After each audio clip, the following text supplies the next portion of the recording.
ప్రసన్నవదనం ధ్యాయేత్ సర్వవిఘ్నోపశాంతరే. ఓం శ్రీ గణేశాయ నమః. ఈ3 ప్రేక్షక మహాశైలందరికీ కూడా సంక్రాంతి శుభాకాంక్షలు. ఈరోజు మనము సంక్రాంతి అనేటువంటి పండుగ గురించి తెలుసుకోబోతున్నాము. మన హిందూ సాంప్రదాయ ప్రకారముగా మనకు ఎన్నో పండుగలు ఉన్నప్పటికీ ఆ యొక్క పండుగలన్నింటిలో కూడా పెద్ద పండుగ సంక్రాంతి. ఈ యొక్క సంక్రాంతి పండుగను మనం పిల్లలు, పెద్దలు మొదలగు కుటుంబ సభ్యులంతా కూడా ఎంతో సంతోషంగా, సరదాగా, ఆనందంగా ఈ యొక్క పండుగను జరుపుకుంటారు. మనము సంక్రాంతి అనేటువంటి పండుగ ఎలా వచ్చింది, ఈ సంక్రాంతి అనే పండుగను ఎలా జరుపుకోవాలి, ఈ సంక్రాంతి అనేటువంటి పండుగ యొక్క విశిష్టత, ప్రాముఖ్యత మనం ఈరోజు తెలుసుకుందాం.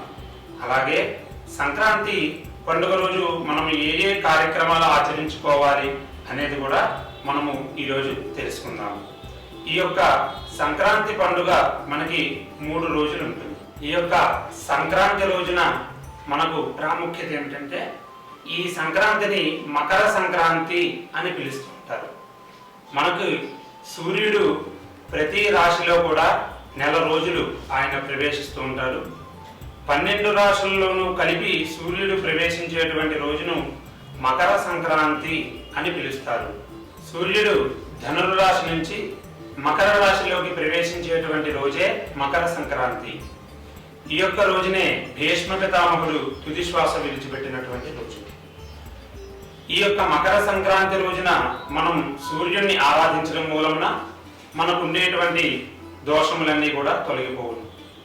అలాగే సూర్యుడికి ఆరోగ్యం భాస్కరాదిత్యే అని మనకి శాస్త్రం చెబుతోంది.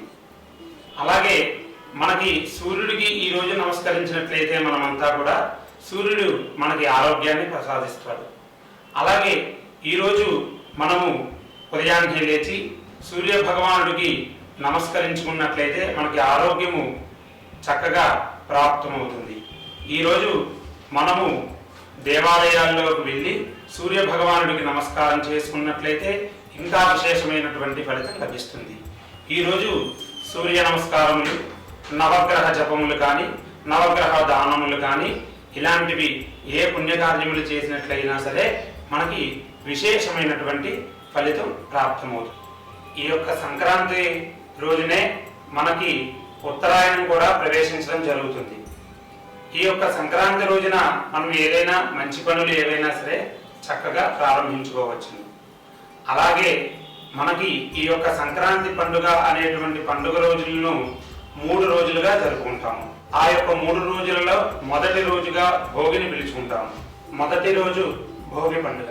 ఈ యొక్క భోగి పండుగ రోజున మనము ఉదయాన్నే ప్రాతకాలంలో లేచి మన ఇంటిలో ఉన్నటువంటి చీపుర్లు మొదలగు పాద సామాన్లు అన్నీ కూడా అక్కడ పక్కన వేసి, ఈ యొక్క భోగి పండుగ రోజున మనం ఉదయాన్నే ప్రాతకాలంలో సూర్యోదయానికి ముందుగా లేచిన తరువాత ఆవు పిడకలతో మనము భోగి మంట వేసుకోవాలి.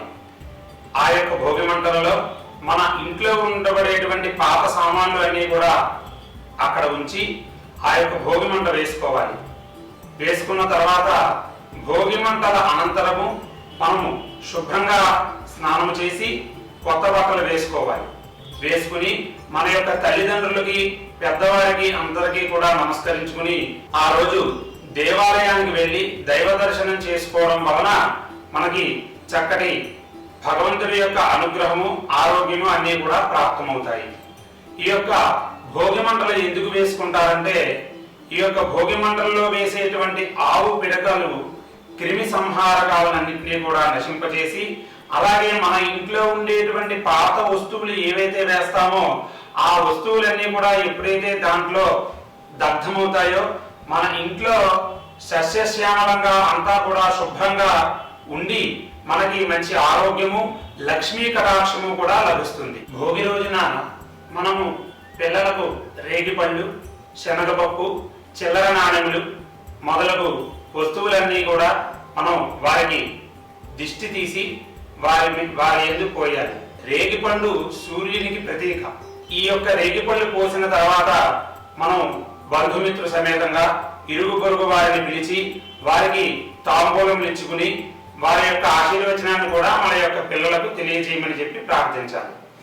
వారి యొక్క ఆశీర్వచనము తెలియజేసిన తర్వాత వారితో నువ్వులతో చేసినటువంటి ఉండలు, అంటే నువ్వుతో చేసినటువంటి అరిసెలు కానీ మొదలగు పదార్థాలు ఏవైనా సరే వారితో పాటు మనము కూడా సేకరించి తింటే కనుక మనకి వాళ్ళకి అందరికీ కూడా చక్కటి సఖ్యత, వారందరితో కూడా ఎంతో స్నేహభావంగా సస్యశ్యామలంగా అందరూ కూడా ఆయురారోగ్య ఐశ్వర్యాలతో వర్ధిల్లుతారు అని మన పూర్వీకులు మనకి తెలియజేశారు. అలాగే మన యొక్క పిల్లలకి అందరి ఆశీర్వచనలు కూడా వాళ్ళకి కలుగుతాయి. పశువులను మేపేటటువంటి వారు గంగిరెద్దులను తీసుకుని వస్తారు. వారి యొక్క కళలను మనకు ప్రదర్శించి చూపుతారు. వారికి మనము మన శక్తి కొలది ధాన్యము ధనము వారికి ఇచ్చి వారిని సంతృప్తి పరిచి, అలాగే ఈ రోజున పిల్లలు రంగురంగు పతంగులు ఎగరవేసి వారి యొక్క ఆనందాన్ని చాటుతూ ఉంటారు. అలాగే ఈ రోజున మన ఇంటి బయట ఇంట్లో ఉండేటువంటి ఆడవారు చక్కటి రంగుల హరివిల్లులు ముగ్గులు వేసి ఆ యొక్క ముగ్గుల యందు గొబ్బెమ్మలను ఉంచి ఆవు పేడతో చేసేటువంటి ముద్దలను గొబ్బెమ్మలుగా పిలుచుకుంటూ ఉంటారు. ఆ యొక్క గొబ్బెమ్మలు అక్కడ ఉంచి వారంతా కూడా సరదాగా వారు సృజనాత్మక కళాత్మకమైనటువంటి పాటలు పాడుతూ అక్కడ సందడి చేస్తూ ఉండాలి. అలాగే వరిపిండితో ముగ్గు వేయడం మూలంగా మనకి అక్కడ ఉండేటువంటి క్రిమికీటకాలన్నీ కూడా నశిస్తాయి. ఆవు పేడతో ముగ్గు వేయడం వలన లక్ష్మీ కటాక్షము మనకి సంప్రాప్తమవుతుందని మనకి పెద్దలు చెప్పారు. ఈ విధంగా భోగి రోజున ఎవరైతే ఆచరిస్తారో వారి ఇంటికి లక్ష్మీదేవి వస్తుంది.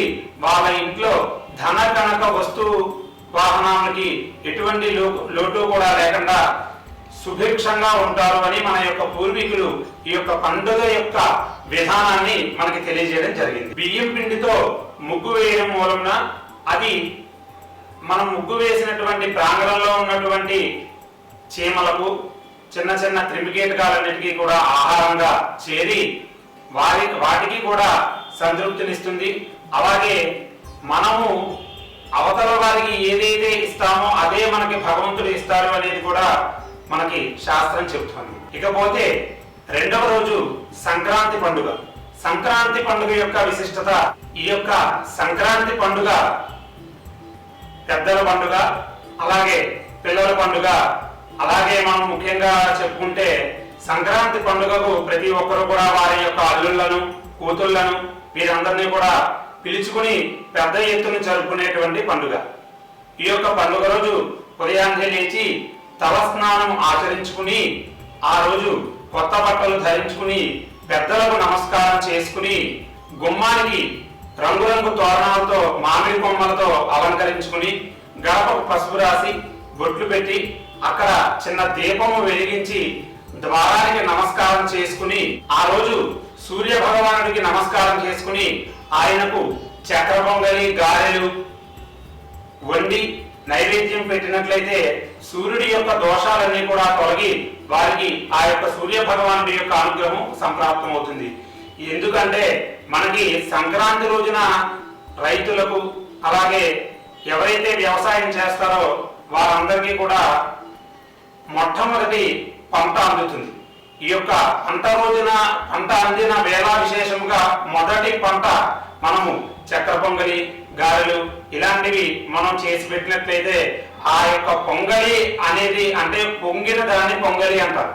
ఆ చేసేటువంటి పొంగలి ఎలా అయితే పొంగుతుందో వారి యొక్క పంటలన్నీ కూడా చక్కగా ఎంతో సృజనాత్మకంగా చక్కగా వైభవంగా వారి పంటలు అలాగే వారి యొక్క గ్రామములు మొదలగువన్నీ కూడా సుఖ సంతోషాలతో ఉంటాయి అని శాస్త్రం తెలుపు. సంక్రాంతి రోజున మనము పితృదేవతలకి తర్పణాలు చేసుకున్నట్లయితే వారు శాశ్వత స్వర్గలోకానికి చేరుతారని శాస్త్రం చెబుతోంది.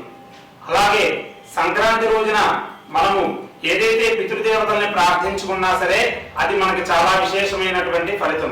సంక్రాంతి రోజున పితృదేవతల పేరు మీద తిలాతర్పణం చేసుకుని వారికి గుమ్మడికాయ దానం ఇవ్వడం ద్వారా పితృదేవతల యొక్క అనుగ్రహం వారికి లభించి వారి యొక్క పితృదేవతల యొక్క శాశ్వత స్వర్గ పుణ్యలోకానికి చేరుతారు పితృదేవతలు అని చెప్పి మనకి శాస్త్రం చెప్తోంది.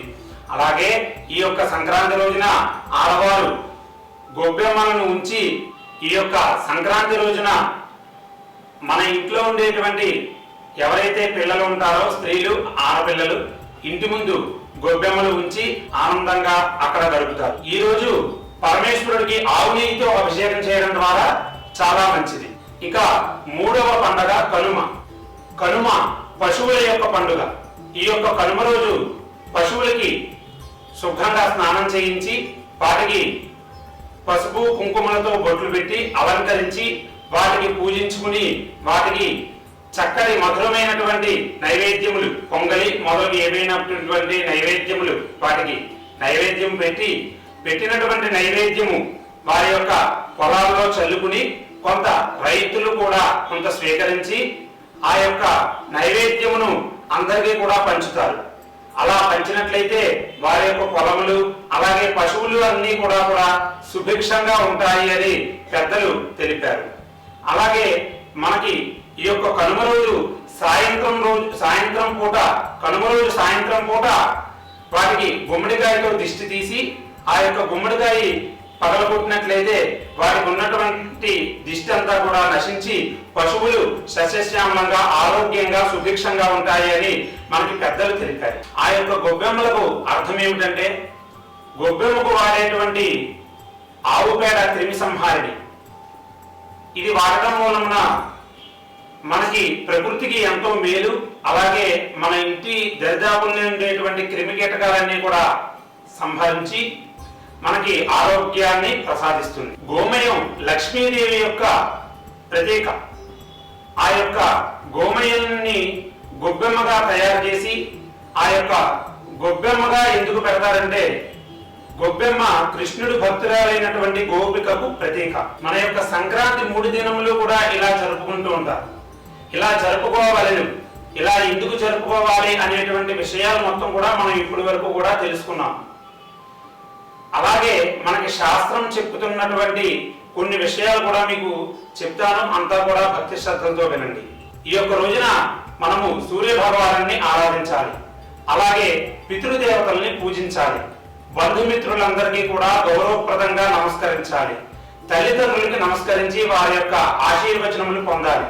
అలాగే మనం ఈ యొక్క పండుగల ద్వారా మన యొక్క పిల్లలకు చక్కటి క్రమశిక్షణ ఈ విధంగా మనం చెప్పినటువంటి పండగ యొక్క విశేషాలను మీరంతా కూడా విని చక్కగా అందరూ కూడా ఆచరించి సుఖ సంతోషాలతో కుటుంబ సమేతంగా ఆయురారోగ్య ఐశ్వర్యములతో వర్ధిల్లాలని మా ఈ 3 ప్రేక్షకులందరూ మహాశయులందరికీ కూడా కృతజ్ఞతాభివందనలు. నమస్కారం.